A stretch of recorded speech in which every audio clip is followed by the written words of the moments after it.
Kurnool municipal corporation సర్వసభ్య సమావేశం రసాభాస. కూటమి ప్రభుత్వం అభివృద్ధిపై దృష్టి సారించడం లేదు, తాగునీటి సమస్యను పరిష్కరించట్లేదని వైఎస్ఆర్సీపీ కార్పొరేటర్ల ఆందోళన. మద్యం కేసులో సజ్జల శ్రీధర్ రెడ్డిని ఏసీబీ కోర్టులో హాజరు. వైద్య పరీక్షల అనంతరం కోర్టుకు తరలించిన పోలీసులు. భారత్ సమిట్లో భారతదేశ చరిత్ర ఫోటో ఎగ్జిబిషన్ ప్రారంభించిన మంత్రులు భట్టి, శ్రీధర్ బాబు, కోమిటిరెడ్డి. ఎల్కతుర్తిలో బీఆర్ఎస్ రజతోత్సవ సభకు 10 లక్షల మందికి పైగా వస్తారు. వరంగల్ నుంచి సభకు వెళ్లే రైతుల ఎడ్లబండ్ల ర్యాలీని ప్రారంభించిన ఎర్రబెల్లి. అనంతపురం జిల్లా ఉరవకొండ సర్వసభ్య సమావేశంలో వినూత్న నిరసన. కుక్క మాస్క్ తో సమావేశానికి హాజరైన ఎంపీటీసీ వన్నూరు సాబ్.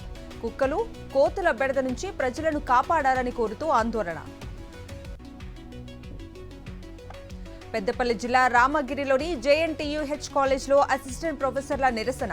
అధ్యాపకులను క్రమబద్ధీకరణ చేయాలని డిమాండ్. సంఘీభావం తెలిపిన మంథని మాజీ ఎమ్మెల్యే పుట్టా మధు.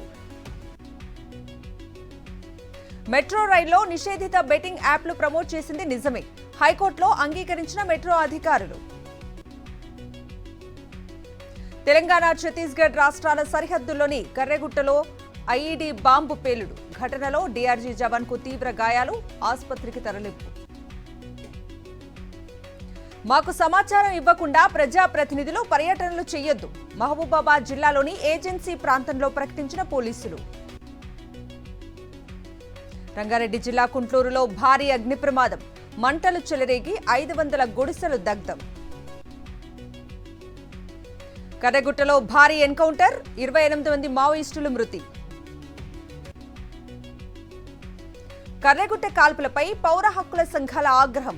మావోయిస్టులతో శాంతి చర్చలు జరపాలన్న నేతలు. బెలూచిస్తాన్లో పాకిస్తాన్ ఆర్మీపై దాడి.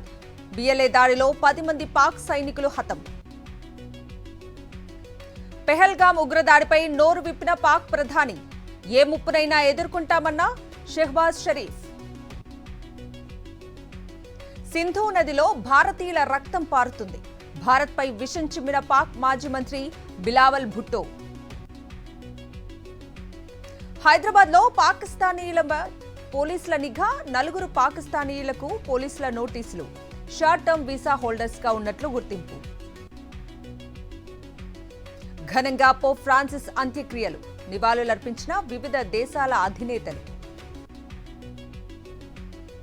తిరుమలలో భారీగా పెరిగిన భక్తుల రద్దీ. వారాంతం కావడంతో శ్రీవారి దర్శనానికి పోటెత్తిన భక్తులు.